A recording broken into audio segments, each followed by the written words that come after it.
So, I think your next topic is one people are asking about, so that's going to work out sharpening. real well. Yep. Yeah, okie dokie. Sharpening. When you buy your tools out of the box, there's always discussion about how sharp they are out of the box, and there's varying levels. You can get really expensive European tools, and I've had really expensive European tools like razors out of the box, and some are not like razors. Ours, they're factory sharp. They're good. They will be sharp out of the box, but it doesn't really matter how sharp they are because a critical area of sharpening, you're gonna have to be sharpening your tools regularly. So we'll work backwards. We'll work backwards from a tool that's just lost its edge, and if you can't revive it, what to look for. What I'm going to do actually is show you. I'm not sure. I should have found a tool that has a dull edge to show you what to look for. Let's see if I can find one. Let's try this tool. No, that's pretty good.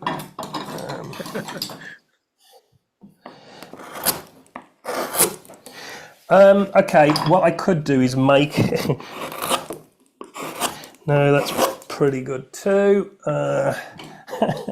Preparation is key, Chad. It's a good thing you don't have any dull tools laying around. Well, I tell you what, I'm going to make a dull tool.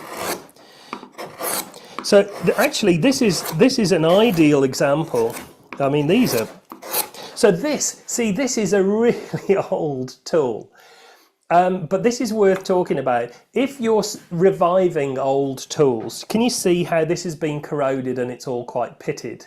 Yeah. So actually, we've got this up nice and sharp. It's lovely, but if those pit marks extend to the cutting edge, you're going to get a little defect in the edge and it will show as a drag mark in the timber. So it's just worth noting, if you go to a car boot sale do you have car boot sales in America? Do you call them thrift sales or something? If they're thrift sales, yes. I don't know what a car boot sale is. It A sounds car fun. boot sale is something like in the UK, where people turn up on a car park and they open their boot and they sell all the junk that they got in the house. So that's a car boot sale. Well, but they're great places to. Well, a boot. Sorry, you'd call it a trunk, wouldn't you? Yeah, trunk. So, but that's where you'd pick up loads of these old tools, and they've been used to pot plants, and all sorts of things, pot seedlings, and they're all corroded and rusty. Great places to pick up old tools, but you just got to watch if they're corroded. Then you get all that pitting in the blade. Anyway, so what I'm going to do is I'm going to make a defect in this blade. Sorry, blade. So I'm going to create a series of little issues just to show you what a damaged tool looks like. So can you see? Oh yeah, there we go. Ooh, you can hear it. Yeah, I mean, so can you see how now it's dragging through the timber? Yeah. So what that's done is it's created a series of tiny little indentations along that cutting edge. I've just been tapping it with that steel rule to create these indentations. So what our first step would be is, now let's say general maintenance, you would get a piece of leather, a leather strop, and that could be your belt. And you've got the suede side of your belt. Mm-hmm. Turn that over, or this is I've just bought that off the internet, and you would have something which is a abrasive. It's an abrasive compound. It could be called Jeweler's Rouge, or crocus powder is another. It's just an abrasive soap that you put on top. You impregnate the leather with it.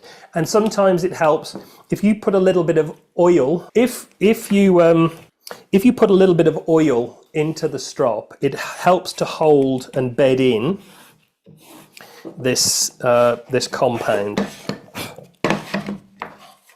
There we go. So if you've got nice sharp tools, then just to maintain that edge, you would be pulling that down the strop, and it keeps a nice polished edge on it. And that might create a small little burr on the inside of the tool, and you can get shaped strops, so you could actually get some leather and wrap it round a shaped block, which would do the inside.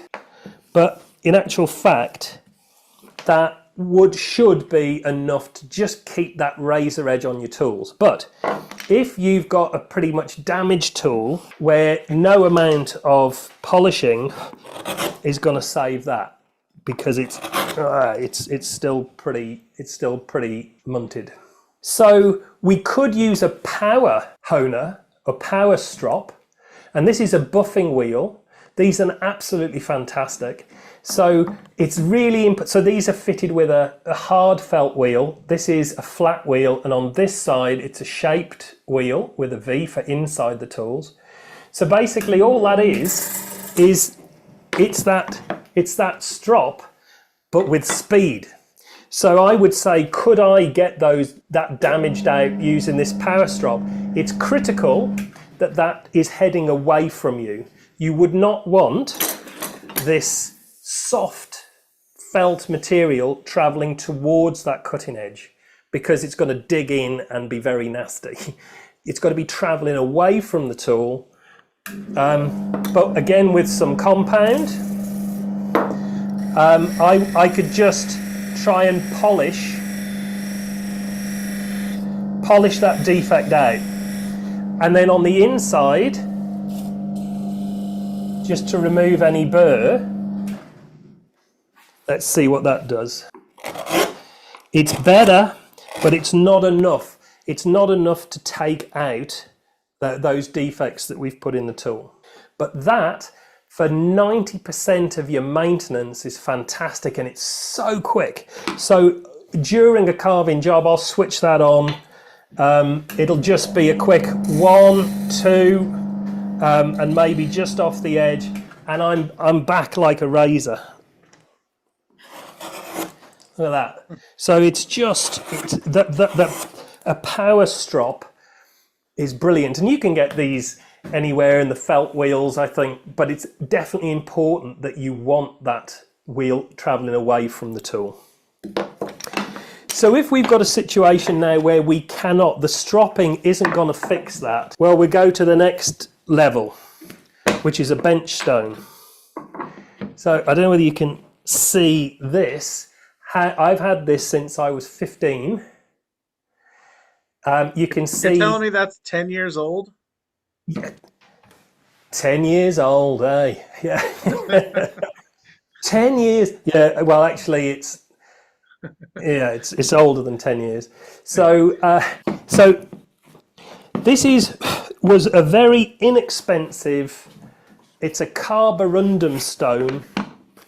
So this is aluminium oxide. You can get them from a DI. This is a bit more specialist. So this one is an Arkansas stone. This is a bit more expensive. But you can also get, let's see what else we've got. Ceramic stones. So this is a ceramic stone. You can get diamond cutting systems. This was like super cheap. That was like $7 New Zealand dollars. I think it was like $5 US or something like that. It doesn't really matter though what stone you choose. The technique is going to be the same. So on this old thing that I've got, I just put a little bit of oil on. Now it doesn't act as a lubricant. It actually acts as a carrier. And what it's doing is it's going to remove all of the loose particles of stone off it. So it's not lubricating it, it's just helping get rid of all of the loose particles, stone and steel that we're creating. So the point here is that with gouges, we've got a shaped cutting edge. So we need to we've got a bevel angle. The average angle of a carving tool is anywhere between 20 to 30 degrees.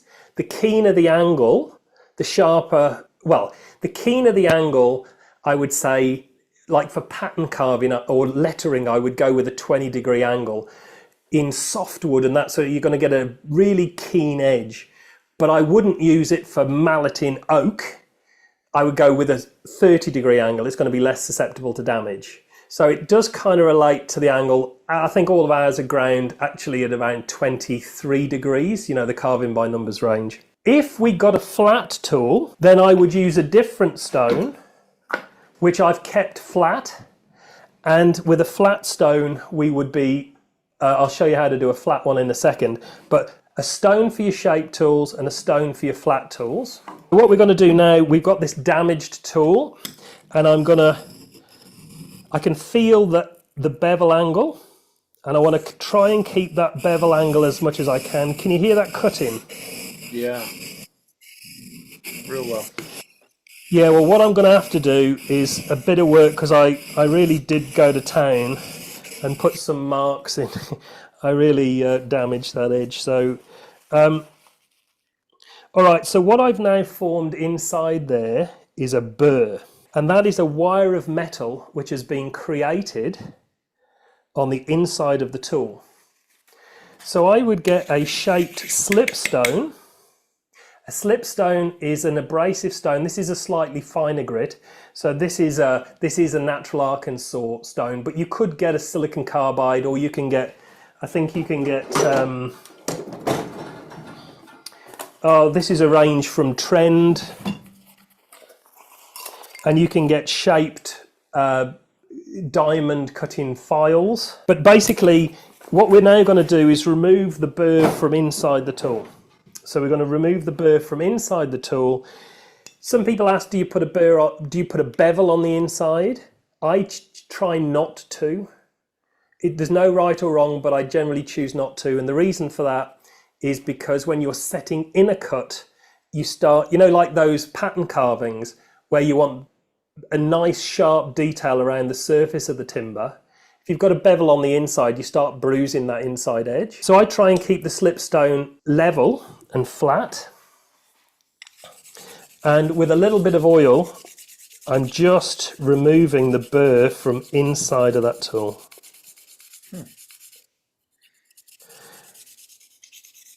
And I can feel it, it's almost gone.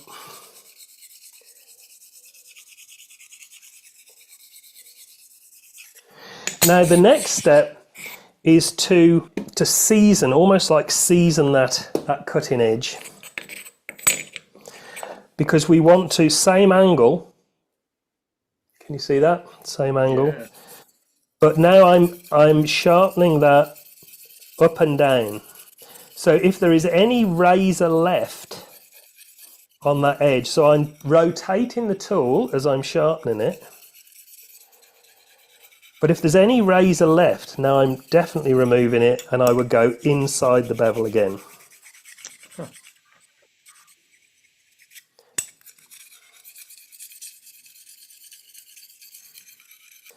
So once we've done that, then we're back to stropping. So now will be the real test. Did I get rid of all of those indentations? I'm not sure. So what we would do is either use our manual strop. I'm going to use that power honer because I really like it.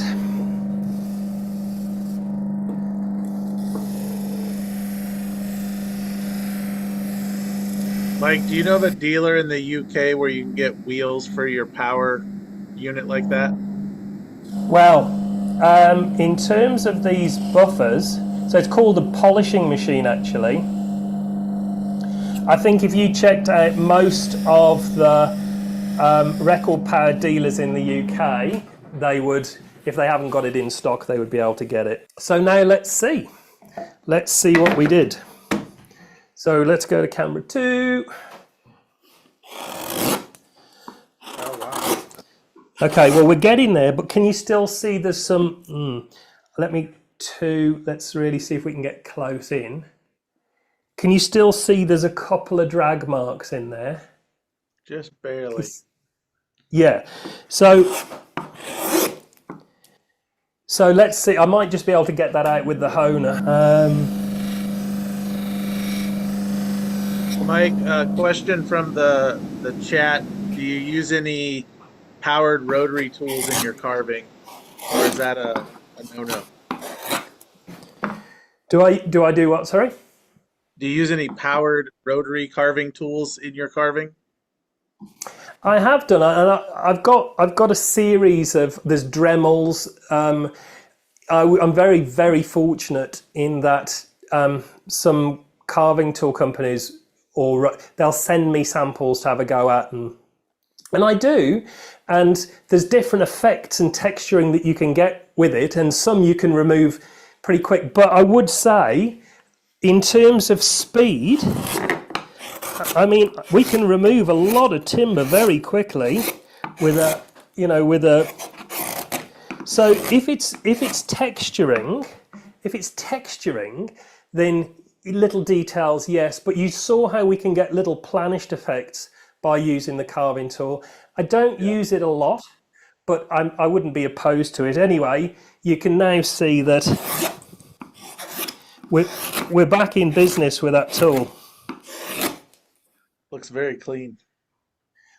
And it could be cleaner. So the next bit is, if that didn't do it, if we couldn't get it out with the stone, well, then we would probably go for something like a whetstone sharpening system. And that's where, we would be regrinding the steel, resetting the bevel, making sure that water is being carried to the steel so we don't lose the temper of the steel. You get a very accurate bevel, and then from there, you've got leather wheels, which is like a power honer. It's just it's very precise, but a little slower. But that, if you couldn't get it out with the stones, you'd have to regrind it. And so, but hopefully, that's pretty serious if you're regrinding your steel away. So that, Chad, is it. Yeah. Yeah. I thought it was great. I think you covered a lot in a short amount of time, and it gave people some insight. Everybody, if you're interested in this, carvingbynumbers.com, right, Mike? Yeah, carvingbynumbers.com. And there's links to a YouTube channel. It's very new. So we've got a YouTube channel, Carving by Numbers. You can find it by going to the website and then get links. Please subscribe. I don't want to beg, but it's very new. We've only got, I think we got over 1,000 subscribers in a month, awesome. which was fantastic. I mean, that was amazing. Yeah. I watched some of those, and your videos are really good. So I'm sure that's why people are subscribing quickly. But carvingbynumbers.com. You can also download the stuff there. And then, of course, any dealer like us, we're a record power dealer here in the U.S., have the sets. There's a lot of dealers in the UK and Europe, right? I mean, they get those anywhere. So the tools haven't been released into Europe yet. These are in UK, US, Canada, and very soon, within the next few months, they're going to be released in Europe, Australia, and New Zealand. Very cool. Well, I really appreciate it, Mike. You make those cuts look easy, so it's kind of like watching a good wood turner. It's always easier than when you do it. But I'm gonna certainly go practice. I was checking out the different tools as you went through them, so that was good. And then we're gonna do more of these on here with Mike. So if you like it, subscribe to our channel here as well, Turners TV, and we'll be doing more projects in the near future with these sets. So the set certainly helps you get started, and then the literature that you've made and the Carving by Numbers system make it so nice. So thanks for doing that. Over 35 years. Where does that go? It's almost embarrassing to say that. 35, not embarrassing, but it's kind of 35 years we've been doing that for. Yeah, that's impressive. It really is. It shows. It really does. Thanks, Mike. I don't see any other questions here. If I did happen to miss your question, shoot us a message or comment on the YouTube channel here. You can always reach out to Mike at carvingbynumbers.com, and just look for the next one because it'll be a lot of fun. Well, thanks a lot, Mike. We will catch everyone later. All right. So I will be ending the stream. Thanks, guys.